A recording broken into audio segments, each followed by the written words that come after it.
some of those first projects in the documentary arena that we started working on were about NASA's Apollo program, about the training of the Apollo astronauts, about the Saturn V rocket. Our love for space and I guess space fact and science fiction came together. Yeah, we wanted to take some of those things that we'd learned and been inspired by on those documentaries, you know, some of the footage that we'd seen of so cool, so inspiring, incredible minds and lots of young minds as well, which was always an amazing thing that we were very inspired by, to see these 24, 25-year-olds with such responsibility during this incredible moment in history. So yeah, Cosmos was our attempt to pull some of that excitement that we'd seen from that world of the Apollo program and put it into a movie where the engineers and the scientists are front and center.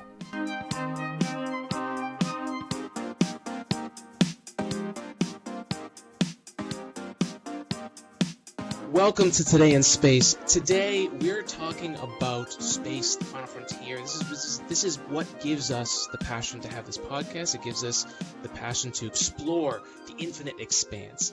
And, you know, the cool thing about space is it introduces us to these big questions. You know, how do we make sense of all this infinity that's in front of us that we can't even fathom? What does it do to inspire us to the next step? And it brings us to that big question, existential question of why. Why are we here? Not that I expect our guests to have all of the answers here, but they are definitely on that path of inspiring people with storytelling. And thanks to our friends over at the Scene Snobs with McManhattan, they introduced us to Elliot and Zander of Elliander Pictures. And we watched, I was able to, at home during this pandemic when we really just needed something to sit down and enjoy and really just sit back and relax and watch a story unfold in front of us. I was introduced to the movie Cosmos, which came out in 2018. So we have Elliot and Zander. We were both on today. Gentlemen, thank you both for being on. No, thank you very much for having us. It's an absolute pleasure to be here. I'm looking forward to talking all things space. We definitely don't have all the answers, but we can try. Spoilers, we don't know the answers to the universe. Damn. Damn. Well, we'll try anyways. We'll give it a go. Yeah. Okay, so what you guys did with Cosmos, just from a pure storytelling standpoint. I mean, for me, I'll give you guys a quick. First of all, if you guys haven't seen it, it's on Amazon right now. Where else can folks find that right now? In the States, you can find it on Hulu and Tubi, Amazon streaming. There's a load of different places actually. It's available worldwide as well. So if you go to cosmosmovieofficial.com, there's a little menu there, and it will show you wherever you are. You can check it out. Perfect. So I highly recommend it. I don't expect to do any spoilers, but I guess we might as well say that up front. If you want to watch it, please pause, watch it, and then come back to this. It's here when you need to get to it. In the meantime, guys, tell us a little bit about what got you into this, and you know, the cool thing I was seeing when I checked out your website, alienderpictures.co.uk, was you guys really started in kind of the documentary kind of standpoint. And one of your first, if I'm not mistaken, was about the space program. And you have so much on there that's not only about the facts and the history of what happened. And then with Cosmos, you took that and created a story behind it that's relevant to today. Tell me a little bit about that and where you guys started from. Absolutely. That is our journey. So as brothers, we used to make little films together. You know, when we were at school, we made our first little film together with our parents' home video camera and fell in love with filmmaking and films at a very early age. You know, we were very into Star Wars when Star Wars was released in 97. We were there watching the special editions, and then we were there for the prequels. And I think Star Wars was probably our first big introduction to sort of sci-fi storytelling and space in movies. And then when we grew up, we did stuff at high school. We started to do little documentaries instead of projects. And when it came to leaving high school, we both knew that we wanted to pursue a career in filmmaking and in film directing. And so we both left school. We didn't go to university. We didn't go to film school. We just jumped in to the industry, started as production runners and slowly worked our way up the ranks. And then after being out of school for a while, started to make our own content, because that's where our heart was always, led us. And some of those first projects in the documentary arena that we started working on were about NASA's Apollo program, about the training of the Apollo astronauts, about the Saturn V rocket. And so our love for space and I guess space fact and science fiction came together in Cosmos, wanting to take a story about astronomers and try and ground it in reality, but tell this hopeful, fantastic story. Yeah, we wanted to take some of those things that we'd learned and been inspired by on those documentaries. Some of the footage that we'd seen of the NASA engineers and the ground control and flight control teams and everything. So cool, so inspiring, incredible minds, and lots of young minds as well, which was always an amazing thing that we were very inspired by, to see these 24, 25-year-olds with such responsibility during this incredible moment in history. So yeah, Cosmos was our attempt to pull some of that excitement that we'd seen from that world of the Apollo program and put it into a movie where the engineers and the scientists are front and center. And that's so amazing that you guys said that, because what I've seen with science fiction is it kind of seems to plant the seed for so many people. I know it did for me. I mean, Star Wars was a big thing for me. I also grew up on Star Trek, so I grew up with Patrick Stewart and Next Generation. So I mean, that whole thing really captured, I think, what is the core of why I got to go to school for aerospace engineering and what got you guys into developing content and telling stories about it. Tell me a little bit more about the journey with Cosmos specifically, and give people the background of how that came to be, because it's your first feature film, right? You guys had short films, documentaries, and then this first feature film. Yeah, that's correct. After we left school, in parallel with freelance work and kind of building our way up the ranks of that world, really, we were continuing to develop our own narrative stories. So we always our heart has always been set on directing feature films. And so we left school and we immediately started writing a script for a film called Encounter. And we spent the next couple of years putting together a business plan and bringing together a team. And we had incredible people on board, incredible crew. We had the visual effects company that did the work for Inception. And it was kind of nuts. It really snowballed into this very exciting project. And I was 19 at the time, right? But when it came to talking to investors and saying, we need a multi-million-pound budget here to make this movie, understandably their response was, well, you guys, you've done shorts and you've done documentaries and music videos, but you've never made a movie. So this is a bit of a jump. You're young, go out, make a movie, prove you can make a movie and come back, which is, a bit of a catch-22 situation. Yeah, we're trying to make a film. We need your help to make a film. But you're telling us to go and make a film. It's so confusing. But I guess it makes sense. I understand, it's a big risk and everything. So Cosmos was our attempt to put Encounter on the shelf and write something that we felt that we could achieve with very minimal resources, with the equipment that we'd built up through freelancing, and minimal cast and a few locations. And the goal was to create a movie that we could slide across the desk to potential future producers and investors and say, look, we made this. Here's the proof we can do it. And that formed the whole kind of workflow around the movie, really. So Cosmos was a total no-budget production. There was also an element of impatience involved as well, where we'd spent 2 or 3 years trying to build Encounter up, and we were speaking to people, and we felt so close, but we kept finding ourselves in boardrooms and meetings and really realizing that the business side of the film industry, which is essential, obviously, it is an entertainment industry, but that business element was standing between us and our passion for storytelling. Like, we were just yearning to make a film. That was where our heart was. And the businessmen were more worried about, rightly so, more worried about how you can make money out of filmmaking.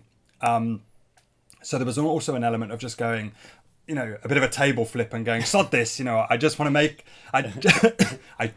to make a film. So let's get rid of all the reasons why we need other people, and all the permissions and all or everything that comes with that, and let's just write a film that we can kind of just do ourselves, and we don't need to turn and ask for permission from anyone any longer, and we can just finally get on with it. So I cannot relate any more to that. I mean, that's the reason this podcast exists, is because having to go through so many I work as an engineer during the day, and I do this on the side because this is my outlet. This is really why I went to school for aerospace engineering, is to talk about space and talk about what I think is exciting.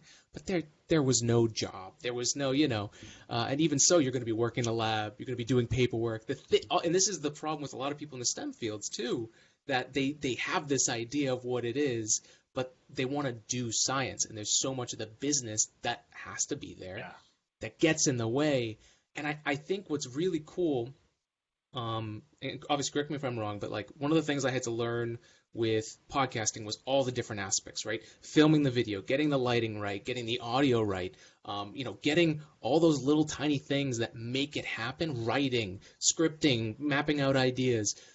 It sounds like you guys had that experience, whether you wanted to or not, of going through the ranks, kind of doing every job up until that point, and then you guys finally said, "Well, all right, let's figure it out." Yeah, very much so.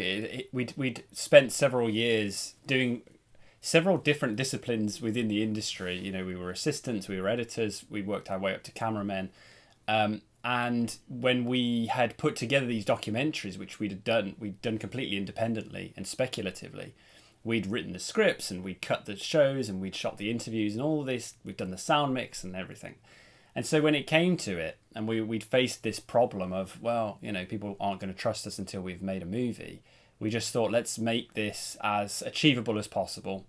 We know we can kind of take the helm on this. If we keep it simple, we should be able to handle it. And that was the goal. It took us a lot longer than we thought it would, because naturally when you're doing it on your own, everything takes a lot longer. And money is nice. Money is exactly. Money's wonderful. Yeah, it's not a bad thing at all. So it certainly helps get the wheels moving.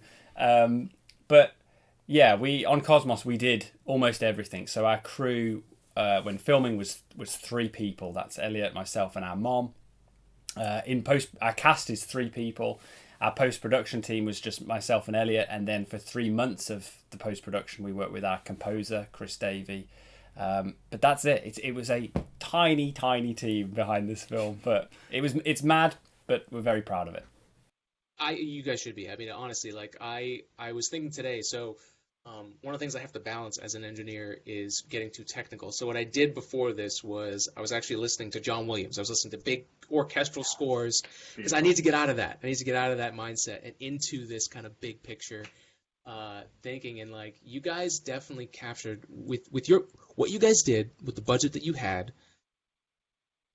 You guys were able to keep the story there and then add all the magic that comes behind the story. Like I was thinking Back to the Future, I was thinking Harry Potter, I was thinking Star Wars, I was thinking, all of those big storytelling things, and what you guys captured with all of the stuff you didn't have, and that the story was really there and profound. I mean, it was such a joy to sit down and watch that movie. Wow. I mean, thank you. That's such a compliment. Enormous compliment. My it really goodness. is. I mean, that there are different types of filmmakers. I guess like there are different types of many different professions, and some filmmakers, they're interested in sort of, well, I guess actually as filmmakers we're interested in lots of stories, but particularly with this film, we wanted to make a love letter to the movies that inspired us to be filmmakers. So it is very hopeful, it is very optimistic, it is family friendly.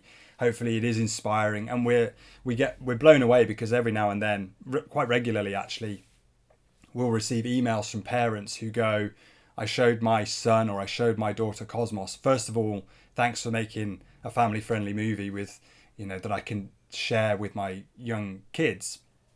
But they want me to buy them a telescope now, and we're looking at the stars, and we're sitting there going, oh wow, this is. We used to sit there and say, if we can, when it was really hard and we had our heads in our hands on these late nights going, is this film ever going to end? We used to say, and there were many. We love it. There were many of those. that we'd say, like, if just like one young person watches this movie and goes, turns it off and goes outside at night and looks up at the stars perhaps for the first time, then we will have achieved our goal. So to hear that you feel the movie has that magic to it, that means the world, because that's what we were aiming for and that's what we were hoping for. And to hear that you felt, at least for you, it had that, that's mission accomplished. Yeah. It was me and my girlfriend Sarah. We were sitting down and we both were just glued to our seats. Like I can't say enough good about it. Thank you so much. Of course. One of the things for me that, because I was already influenced early on by the stuff to get me into my job, but there's something in the story that you guys captured on the character levels. I guess, could you mind giving a brief overview of the cast and kind of what their story is? Because I'd love to touch more on that. Sure. Well, just as an overview of the movie initially, I'll just explain a little bit about what Cosmos is about, just so people have context. It's effectively the story of three aerospace engineers who by day work on satellites and work in the aerospace industry, and by night they have an astronomy club. So by night they become amateur astronomers, and they kit out their station wagon with all sorts of stargazing equipment, telescopes and radios, and they drive out into the night and they sit under the stars and do their thing. And on the one night that we joined them, they believe that they stumble across a signal from outer space, signal from a potential alien civilization. And the story is just about that experience. We often say that we've seen that kind of moment told from the perspective of big organizations like NASA or SETI, but it's kind of cool to just imagine what it might be like if it just occurred, if three ordinary people who were just doing something they love came across something that could potentially change everything we know. So in there, in terms of the characters, we have three characters, and they, like I said, they all come from engineering or scientific backgrounds. And as we mentioned earlier, our goal was to try to make those types of characters the heroes, because often in movies you'll get the scientists and they'll play second fiddle to the, there's James Bond and there's Q, or it's Armageddon and they'll go and blow up the asteroid, but there's some nerdy scientist somewhere who's like telling them the details, right? They don't get the spotlight. So we thought, could we make a movie where actually we show how incredible actually that world is, and how proficient these people are, and how level-headed they can be under pressure, and try and make them the heroes of the story. That was our goal, really, because we were just inspired by that NASA Apollo program and everything we saw. It came from, we did a documentary about Apollo 13, and we spent a lot of time listening to the mission audio, the ground control audio, and we were blown away by, they're all very proficient at what they do, but they're really enjoying what they do. There's a lot of banter, and there's a lot of toing and froing between mission control and the astronauts. But then as soon as the crisis hit, the ground control teams just descended into almost this militaristic proficiency. And we also had the good fortune of interviewing some people who were on the teams at that time. And we just thought, wow, these guys were very cool and very...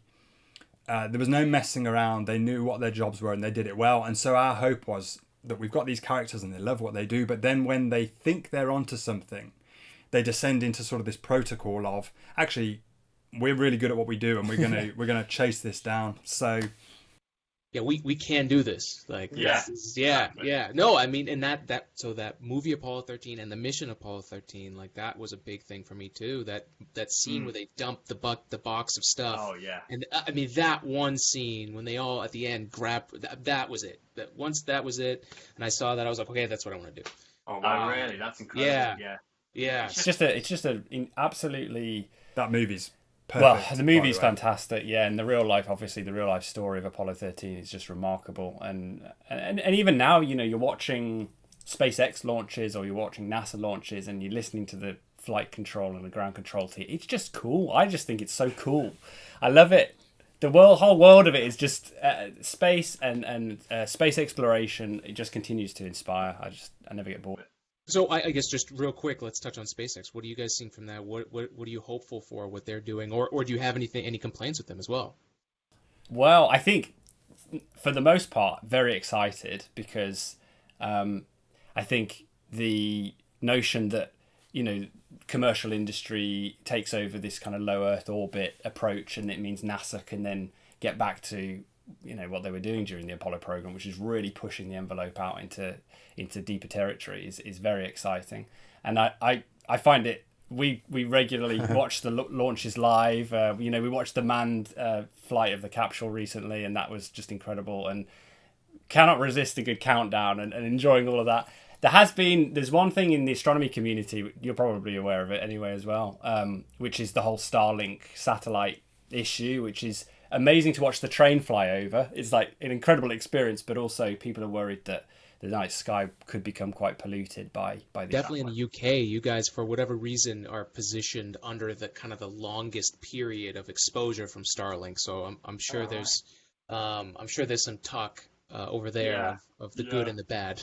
It's interesting, isn't it? It's a fine line between you've got making progress and improving communications for the world and all this wonderful stuff, but also not losing something that is very special to us, to be able to look up and just see the stars and not anything else, really. It's quite a wonderful thing.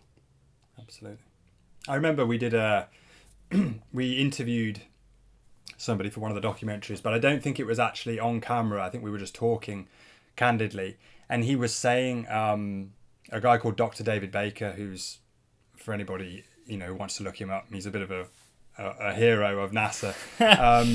But he said, imagine how different our civilization would be if we lived on sort of a cloudy planet and that we never saw the stars. If you think about all the horoscopes and all the stories of the gods and all the the sort of the mathematics and everything, he said, looking up at the night sky for navigation and all sorts of things, it has truly defined our civilization. So I guess the prospect of potentially losing that night sky as the way we've always known it is, what's your opinion on that? Sure. Well, thanks for asking.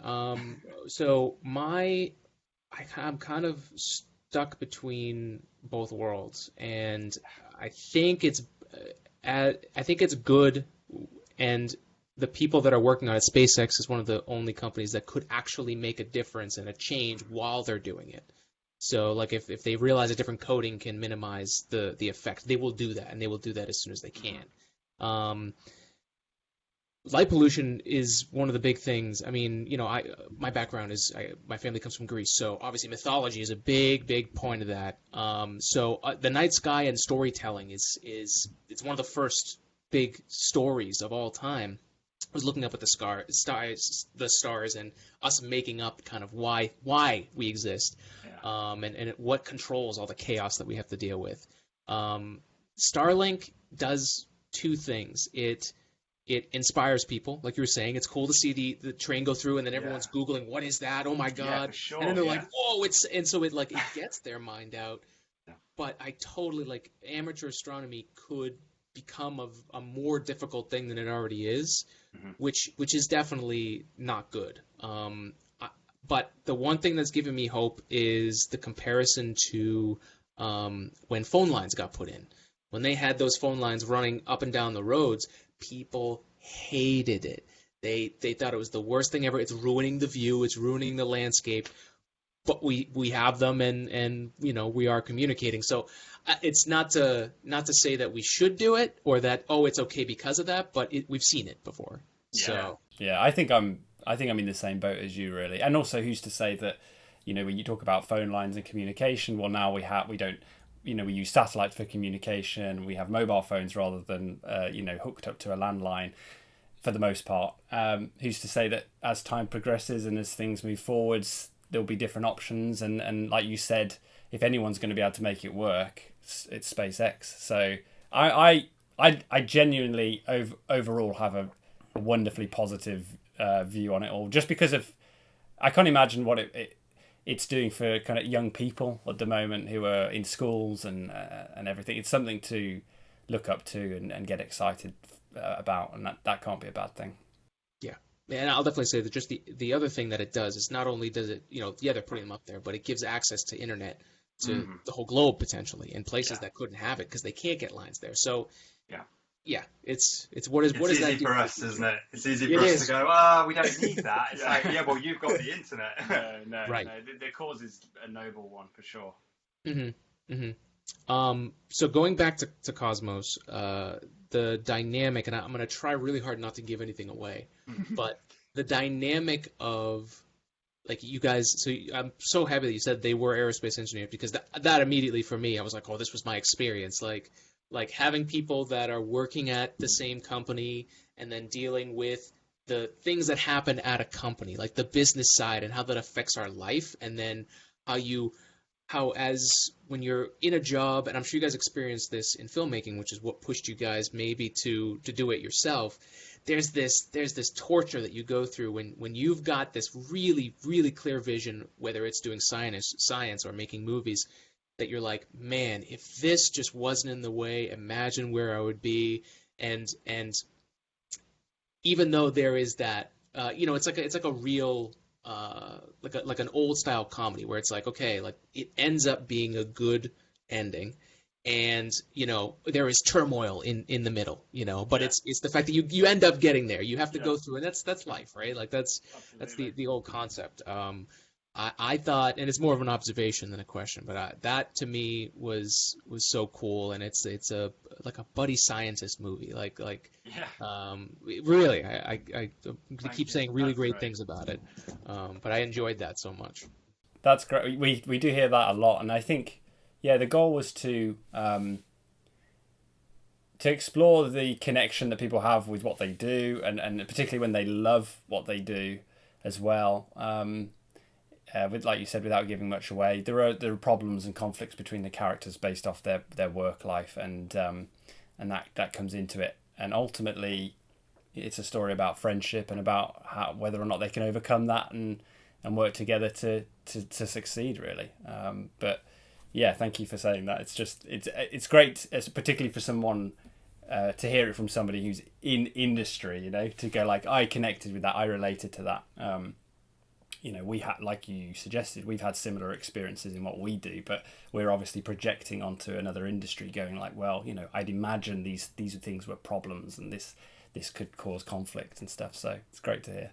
So can I ask, what was one of the things?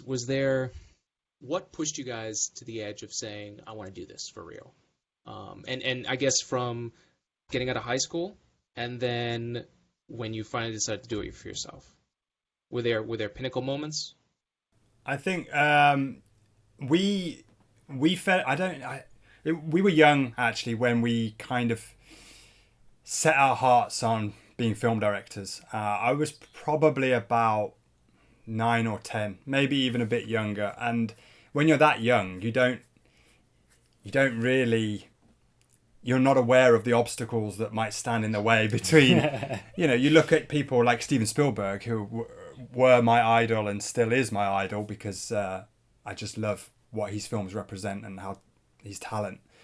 When you're 10 years old, you're just like, well, I could do that, and you pursue it. But I think having fallen in love with it so young, when you do get older and you do face the realities of the obstacles, I think you can draw on that youthful love that you still have. I think if I'd have been maybe 21 or 19 and gone, I'd like to be a film director, and then I started to get punched and started to have to go through the trials and trial by fire of life, I might have been tempted to jump ship and gone, there's got to be an easier way to earn a living. But, we often say that, just... Why don't we just go and open a sweet shop somewhere, a candy store, just have a nice, simpler life. Sell sweets to people, make them happy. Yeah, that's easy. But when you're falling in love with something so young, you can't let go of what it means to you. And you talked about listening to John Williams music. I mean, that's all we listen to. If you go on our Spotify, or if you go on our playlists, we just sit there and we listen to Hans Zimmer, and we listen to John Williams, and we listen to Thomas Newman, and it just fills us up. So we love filmmaking, but above all, we love movies. And I guess the jumping point was being young, wanting to do it, and then leaving high school. I had this a little bit more than Zander, but when we were at high school, we faced a little bit of opposition, I guess, from teachers and some friends who are going, you can't do that, go and do something. This is so important. And I think, I faced very, very similar things, but I want you guys to share your story. So please, dive more into that, because that's important. Well, yeah, I mean, we were very lucky. We went to quite an academic school. We were very lucky to have that opportunity. But as such, we were both art students at that school. We did fine art, and the school didn't really know what to do with art students. And so it was very encouraging of like, be in the orchestras and be in the plays and do art. But then when it comes to choosing your career, don't do any of those things. Yeah, for sure. Go and be a doctor or go and be a lawyer or Definitely. something. And so when I turned up at my careers meeting with the headmaster, with the top guy, and went, I want to be a film director, that's what I want to do, and I don't want to go to university. My parents were called in and said he's too young to understand what he's doing and he's throwing his education away and all this sort of stuff. And when you're sort of 16 years old, maybe it depends on the type of person you are, but it made me really bloody minded about going, I'm going to do this and I am going to prove you wrong. Like, I know I can do this. Our dad and our mom were very supportive, always have been. And our dad used to say to us, sadly, he's no longer with us. And that's made us even more driven because he was so encouraging. But he used to say to us, boys, somebody's got to make films. And if it's not you, who's it going to be? Somebody, when you're older, you're going to take your kids to the cinema and you're going to watch movies made by somebody, and it might as well be you. So when we were at school, I think we must have been very irritating, inconvenient kids Probably to deal with. Still are. Yeah, I'm sure we still are. I can relate. So we used to be like, no, we're going to do this, and we burnt our bridges and went, I'm not going to go to university. We didn't do any of the applications. We didn't go to any open days. It was like, no, I'm not going, and that's it. And I guess having left school, we faced obstacles. But I think perhaps the most informative obstacle I faced particularly was being told that I couldn't do it when I was younger. And that has driven me to basically, no matter what, prove those people wrong. It's ironic, really, isn't it? That a lack of belief and a lack of support can also drive you to... It can give you that drive and that burn. You can go, you know what? I'm going to show you that I can do this. Yeah. Oh my God. So when I was a freshman in high school, my first year, I was high in science, but not high in math. So my guidance counselor's advice, because he's a guidance counselor and he's supposed to advise you on your life, he said, you know what, we're going to drop you down in science because you're not going to be able to catch up sophomore year. And so as just an absent-minded kid, I was just like, oh, it'll be easier. Okay, fine. And then the first day in those classes, I knew immediately. I was like, oh, this was not the right idea. So I was a musician, so jazz trumpeter, was in the marching bands. So the fine arts aspect, I totally get. I originally wanted to be an architect because I love drawing. So and now I'm podcasting. So it's amazing, like the different ways of just performing for me. That's kind of where it ends up being. But yeah, to make a long story very, very, very short, I ended up with a math teacher that year that saw my talent and said, I'm going to give you the option to take both classes next year so you can catch up by the time you're a senior. I did that, and it was amazing. Had a conflict with the music program because I had to drop one of their classes to take another math class, and they did not like that. So I was kind of only able to do a certain segment of it for a year so I could catch up. But that drove me to, I'm doing this for my career, and I will always have the music. I will always have that, it's and I wanted to go that route. And then of course now I'm producing content online. So much for that. So it's given me the great background to do something like this, to have kind of the technical stuff, but also bring the artistic side of it. I can relate. Yeah, it's similar paths. I think everybody has their own taste of that at some point, don't they? Where, maybe not everybody. I think if you've got a goal, you do, because you expose yourself, don't you? If you tell people what you want to do, you go out on a bit of a limb and you go, I'd like to do this, and then either some people go, oh, that's great, or some people go, why would you want to do that? Or you're never going to be able to do that. But the worst thing there for you, I think, is that somebody just decided that you weren't capable. They were like, no, we're going to drop you down here because I don't think that's not a nice thing to experience, It's like, yeah. But again, like, just for you guys, like that, the torment of doing art or doing something you love. Like there is that. Just to be funny about it. There is a torment to it where you're like you guys were saying, like, I would kind of like to just have a job where it pays the bills and just be happy, but we can't help ourselves. We have to go through that. We do. There is something about creativity where it's in you, you know. You've got this ball in your chest and you want to express it, and you have to get it out. I guess that's why some people dance and some people write poetry and some people, you know, play instruments. And our way of getting it out is making films. And we often joke sometimes. We'll have some friends who are very, you know, they can play the piano and stuff. And we're like, oh, do you realize how jealous we are of you? Because if you want to express yourself, you just go, oh, I'm just going to sit down at the piano and play. Yeah. And if I want to express myself, it's like, come back to me in 5 years when I've made a film, you know.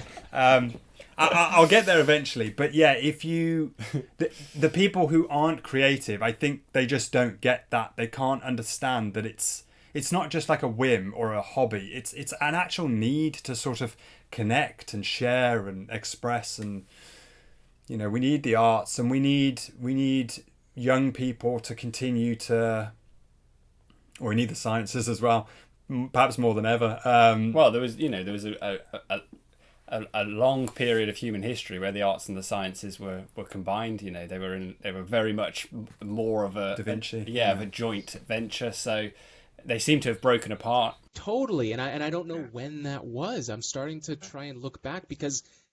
So we discussed this, funnily enough, on the Scene Snobs on their Star Trek week. I was on their panel on Monday, and that came up. And that was something that Star Trek did really, really well. And even just the world of Star Trek, like everyone was combining the art and the science and like that whole science fiction. That's what it is. And there's a lack of that with the power that science does have today. Like it's all. And I heard this said the other day, and I think it's pretty good, but it's changed into science meaning data, like just dry, like meticulous, no life data, and that is so. That's just a small part of it, and the reason why like people like Einstein and Copernicus and all these people, they didn't do it because they were like, I'm going to solve this problem because I'm going to, you know, and even Elon Musk, he's not doing it because he just wants to solve a problem. They're doing it because of everything else that comes behind it. And the things that influenced us to think about those things. I mean, most of the stuff in Star Trek that is in today's world, you know, interfaces and computers and AI, like those are all influenced by that stuff. And, for sure. Well, they've all got mobile phones, you know, and they've got flip phones, you know. It's interesting because science, what always sort of, you know, if you're to imagine the electrons in an atom or imagine you're literally imagining a black hole. In order to solve science problems, you need an imagination. You're picturing a possibility. You're picturing a situation, or you're picturing like, I wonder what the backside of the moon might look like, or, you know, and again. Not to double back, but when we did these documentaries about these Apollo programs, we talked to one guy and he was in guidance and control. He was responsible for the guidance and control in the command module. And he was like, well, of course, you know, when you launch for the moon moves. So you launch for where the moon's going to be. And I was just there like, of course. This is why I am not a rocket scientist. We're on the Apollo. This is why I make pretty pictures. Yeah. But that kind of understanding in a world before computer simulation and everyone's using slide rules and doing it on chalkboards, there's immense imagination there, you know. And I have such an advantage as an engineer in this time compared to back then. I mean, they really had to have an imagination. I can at least get like a visual simulation or a 3D model. Yeah. You know, luckily now, like we're able to like get, you know, 3D printed stuff that we can, you know, decide and do that. Like for me, if I was doing guidance, navigation, and control, I don't know if you guys have seen this in the demonstrations, but they'll do this. They'll put their three fingers like the out. axis, is it? Yeah, exactly. Yeah. To see, okay, what am I controlling here? And like that stuff is so important. And yeah, well, like orbital mechanics, you know, it's like, oh, we've got to speed up to go lower. What's going on? Or you know, go higher. It's just all. I remember we've watched things like obviously First Man, but then obviously watching actual documentaries with the Apollo astronauts, and they all come from an aviation background, and they're going, it's all reverse. If we slow down in an aeroplane, it's different to if you slow down in the Mercury capsule. It's all very, at that pioneering era of going, okay, how are we going to dock in orbit? I don't know. Let's figure that out. Incredible like science. Pre-computer simulation. That's just incredible. Wild. And you guys, something you guys said has just gotten my brain firing. Problem solving requires imagination. Yeah. Like that's something that's kind of misinterpreted, and I've just noticed it. Like, and I noticed this too. With people will be like, "Oh, you're an aerospace engineer, so you're a rocket scientist. You just know everything." It's like, well, no, that's definitely not true. Well, yes, but I mean, I'm okay if you think that. That's fine. Oh, the thing that drives people crazy is when they're like, "It's like, well, it is rocket science. It actually is. Yeah. It drives people insane." Has anyone ever said to you like, You're not a rocket. Who do you think you are? You're not a rocket scientist. You're like, actually, well. I am. Oh man, but yeah, from like, it is science. And we've talked about this on the show before, but like, it is scientific to say I don't know, and like that. The whole process of science is developing a better understanding of what actually is, and then you start at a point where you're trying to figure out what do I even ask. Right, that's like the first thing is like, what am I even looking at? What am I even trying to solve? And then you go into, all right, let me refine my kind of image of what it is. Because even the best scientific information or even a scientific law, once a condition changes or the environment is a little off, just like guessing where the moon is going to be, right? Like if a comet comes by and tugs the moon just a little bit, I mean, you could be off by just that 1 second. Yeah, it's a ton of craziness. It's trying to figure out chaos, and I think going back to Cosmos, you guys captured both the one thing that I love that they were doing. They were driving out to the field to do their science in their car, and there is a ton of downtime, and you guys captured that. But it also wasn't like, oh my God, like when is this gonna end? It was like, okay, like I get like they're up all night, they're doing this stuff, and just being ready for that moment where you get something that makes you go, whoa. We did that, and I think some people watch the movie and they go, oh, it's so slow, and or it takes. They're just sitting listening, and we're going, well, yeah, that's astronomy, but interestingly also we get people who go, I prefer the movie. If you haven't seen it yet, for those listening, like the second half speeds up and lots more happens, and we'll get people who say the first half was a bit slow but it really gets going, and other people who say the second half just gets going and I really loved the kind of slower pace of the astronomy in the first half. So we definitely wanted to try and capture a sense of what it's like to sit outside. We've got a telescope and we stargaze. You sit and you wait, and you're waiting for some comets or your meteors, or you're waiting for that perfect moment. And when it comes, it really means something. And so when it came to Cosmos, we were like, look, let's not make it one of those convenient movies where they turn up and they set up and then boom, suddenly just out of nowhere something's occurred. Let's let people sink in a little bit. Let them get familiar with the world that we're dealing with, the technology and the science. And then when something comes through and we're curious, let's pull it away for a little bit, and then it will come back. And when it does, people will feel like they've actually discovered something, rather than just, kind of, I guess, more of a traditional Hollywood route, which would be stick some antenna up and boom, suddenly we've got something world changing. Just like another thing that I really enjoyed, and this is kind of a pet peeve I have for a lot of movie trailers today. Your trailer does not give away the whole movie. It does not give away the plot. It makes you go, oh, I want to watch this more. Where I think there was such a crazy business model to just just get it out there.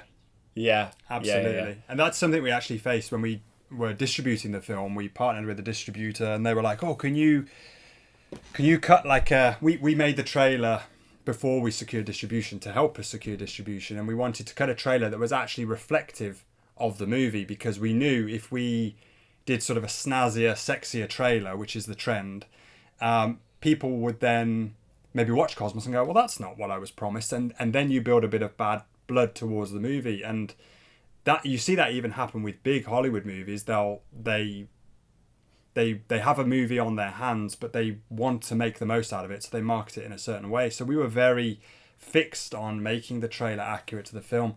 And when we were with our distributor, they said, can you make this flashier, shorter trailer? And we tried, but we went back to them and said no, because we would rather have people watch the trailer, and we would rather have people who watch the trailer and get turned off by it and go, that doesn't look like my kind of movie, and then just not watch it, and then not hate on it online and go, oh, that was rubbish. We'd rather have people watch it and go, that is for me or isn't for me, rather than trying to pull the wool over people's eyes and try and grab a huge audience, you know. Yeah, and we hate those trailers as well that give absolutely everything. Yeah. You think, well, I've watched it. Sometimes we're really hyped for a movie and we'll just not watch the trailers at all, and we'll go into the cinema just going like, oh, I saw the teaser trailer and that's it. You know, I wonder what's going to happen. But we do love getting excited about movies, so that can be quite a challenge to just skip the trailers, you know. But yeah, stay away, stay off the internet.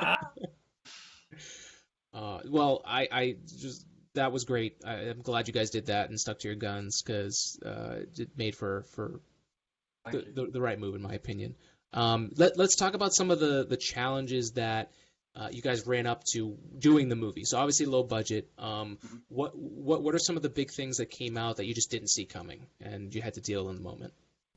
I guess, I mean, you kind of touched on it earlier, where problem solving requires creative thinking, and there was a lot of that in Cosmos, where there's a film director called Robert Rodriguez, who some people would have heard of, some people won't, but he's made films like Sin City and Spy Kids, and you know, he's kind of quite a cool rock and roll director. Actually broke the mold with his first film. But he talks about the money hose, and he says in the big league, the problems are washed away with the money hose and creative solutions aren't found. And he tries to empower independent filmmakers and say, just because you don't have the resources of Hollywood doesn't mean you actually can't make a good film, or maybe even a better film, because you are forced to come up with creative solutions. So with Cosmos, we had to come up with things like, you know, how do we hold an audience's attention inside a car for 70% of the movie? Creatively, that's a challenge. If you shoot it in a way that's boring or not engaging,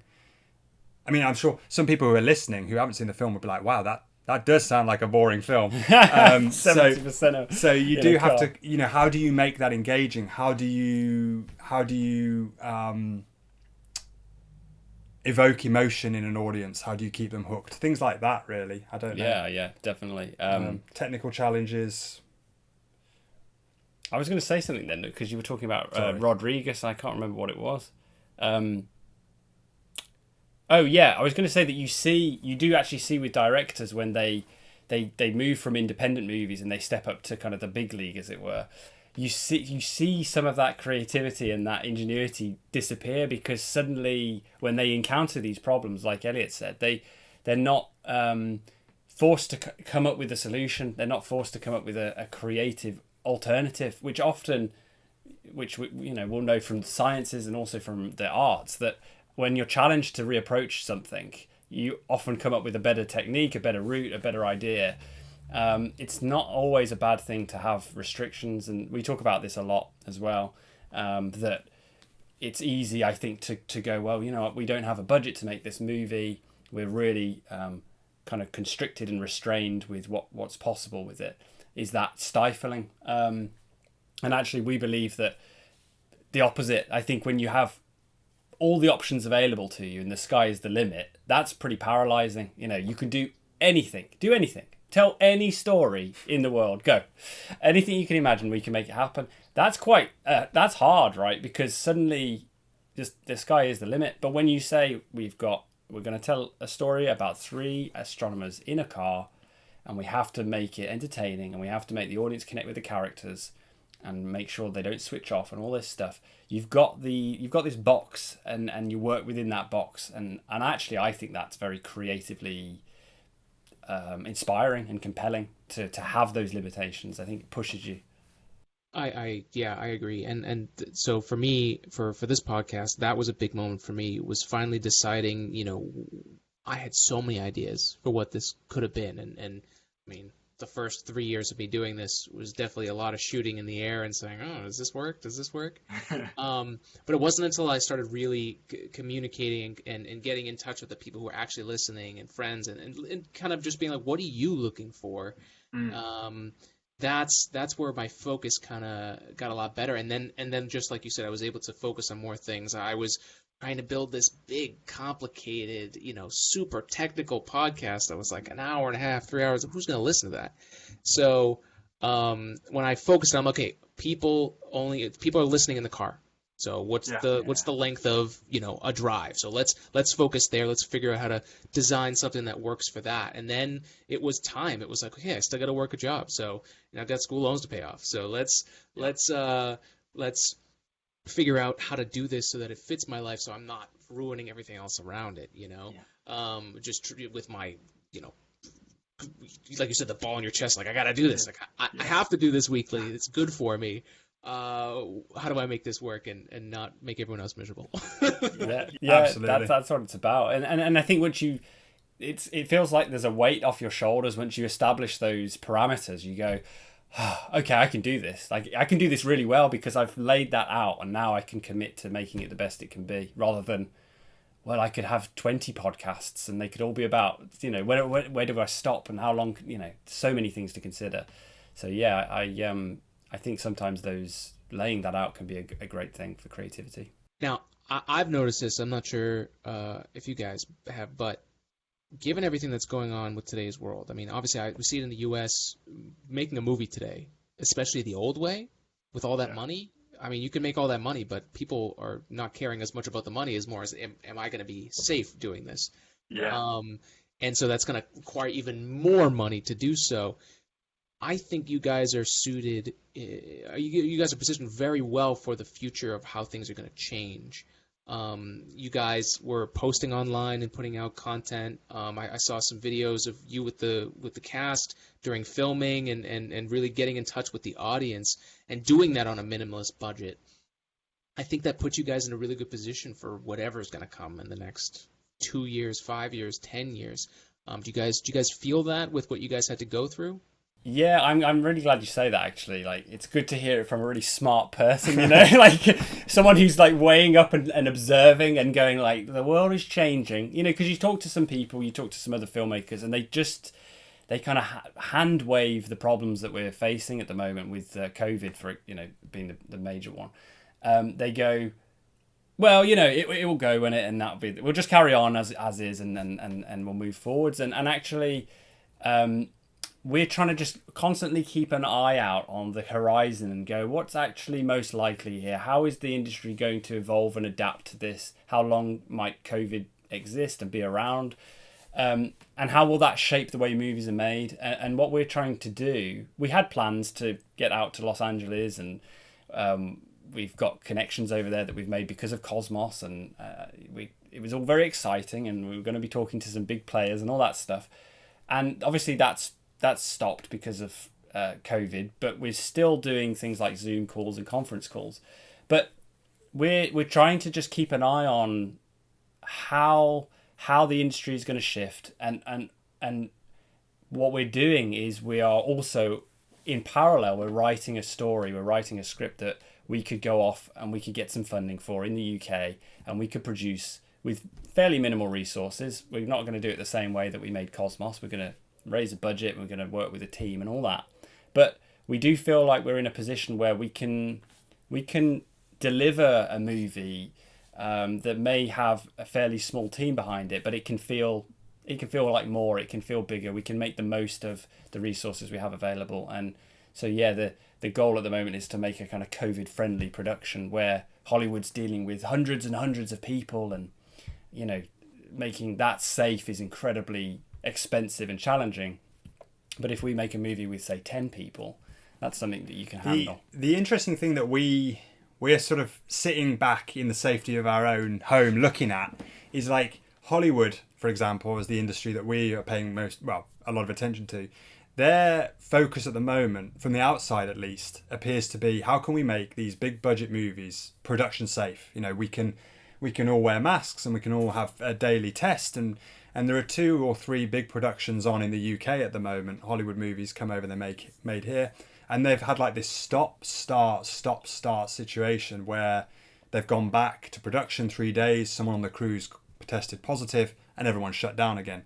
And we feel like the industry is going this blunt force, well, we can make movies in this world, and they're not wrong. But the thing that Zander and I can't quite wrap our head around is the big movies, the 200 million, the $250 million movies, they are only, to our understanding at least, you know, they are only economically viable with the theatrical release, right?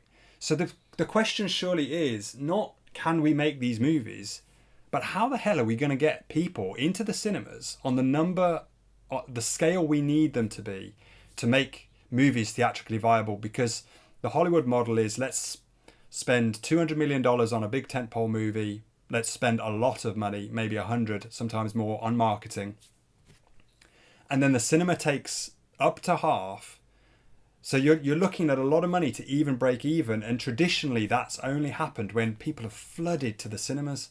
So we're sitting here going, do they know something we don't? Because until we can all be crammed to the rafters again in theatres, I don't know how they're going to make money off these big movies. So yeah, it feels to me like there's an iceberg ahead, and they're going straight towards it, hoping it will just drift out the way. You know, rather than actually going, this could be a complete shift in the way that movies are made. Like, what's the new way of distribution? Smaller movies is the answer. What's the new route? No, I mean, I hear you guys, and I think that's the right way to think of it. I think to underestimate how much this has changed. I mean, this has changed my whole, and I'm sure it has you, my whole life, like, I joke that I have like a human quota now, that I need to like go out and like talk to a certain amount of people every week just to stay sane. Like that alone is different. Masks, I think, are going to be a new fashion for God knows how many years. So yeah, I've taken the approach since the beginning of adjust to this, because it's everything has changed. I mean, the economies have been changed. One of the things I am noticing that's a little different, I'm not seeing the movie theaters get filled up or anything like that, but I am seeing drive-in theaters, outdoor theaters starting to work. I know over here in the States we've got all the stand-up comedians are doing those because it's the only place that they can actually go and do a show. So and they're getting traction. I mean, over here in Massachusetts and Cape Cod, there's one where we're having comedians come out. They've got shows, and it's funny to think we're going back to old technology. But I like it. I'm not opposed to it. No, we've seen a lot of the kind of press coming out from the US for the drive-ins and how they're doing quite well out there. We don't really have drive-ins here, but they kind of set up temporary ones, pop-up ones here and there, and usually it's something we do in the summer because the weather's not great. You can drive in somewhere and it's raining. Yes, I can't see the movie. Put the windscreen wipers on. But yeah, it is fascinating to think about how industries will shift and change, and it's an uncertain time for a lot of people. But equally, at the same time, disruption can be this moment that just reinvigorates whole industries, because suddenly there's a new requirement and a new way to do things. And we keep saying that empires during this time, empires are going to crumble and empires are going to form, and new things are going to happen because of this experience. So I think always trying to have that positive slant on it where possible, because obviously there's a lot of negativity surrounding it, and a lot of people are having a terrible experience. But if you can try and find, I guess, that creative opportunity within it, then you can keep yourself going, keep yourself sane, and keep moving forwards. Yeah. I hear you. I think it's the right way to approach this problem, because that's what it is. It's a giant problem, and there is a lot of opportunity, even though everything sometimes can feel like it's completely hopeless. But there is really a lot of opportunity, and I think you guys being agile enough and small enough to move to the change. I like the analogy of big companies, big whatever it is, even countries being a kind of like an aircraft carrier, does not move very easily. And I think we're in the same boat. We're little sport boats, and we're able to do jet skis, right? Yeah, that's more accurate. So we're able to make the turns really quickly. Yeah. And I think that's where the advantage is now. Yeah. Yeah, I think so. I think there's a lot of freedom in that, in being able to be flexible and being open-minded and moving with the change. Because if you don't, you get left behind, don't you? Right. So first of all, thank you guys so much for coming on. This has been absolutely awesome, and I look forward to hopefully in the future catching back up to see where you guys are at for this next step.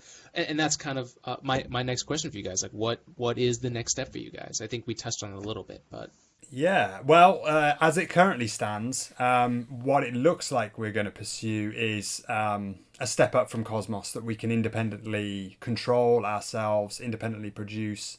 From a creative point of view, there are advantages there as well. Not just the opportunity, but you can make the story you want to make and edit it the way you want to make it. So it looks like we're going to pursue that. Another science fiction, we're pleased to say, because we just love it.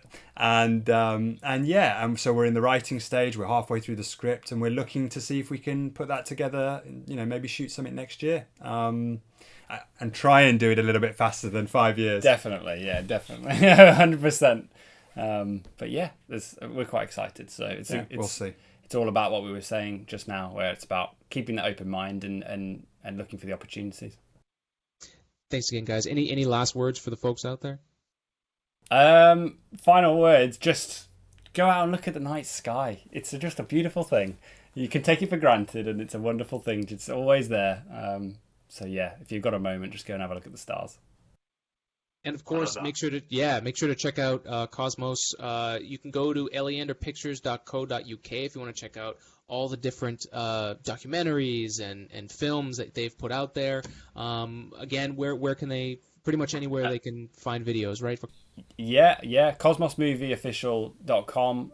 You'll find all the information on there. We've got a making of short film there, like a 10-minute thing to show you how we made it, which is a bit crazy and quite funny to watch because it's so ridiculous.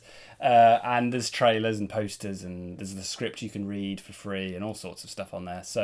But we're on Twitter, we're on Facebook, and we're on Instagram. If you just look up Elliot and Zander or Elliot Pictures or Cosmos, we'll probably pop up. And if you want to reach out, we endeavour to reply to everybody that gets in touch with us. We're very humbled that anyone would want to. So, if people drop us a message, we'll say hi and, connect if you fancy it. Awesome. Again, thanks again, everybody. It was a pleasure to have Elliot and Zander on the show. Check out all their stuff. As always, spread love and spread science, and be good to each other. Live long and prosper. See you next time for another episode of Today in Space.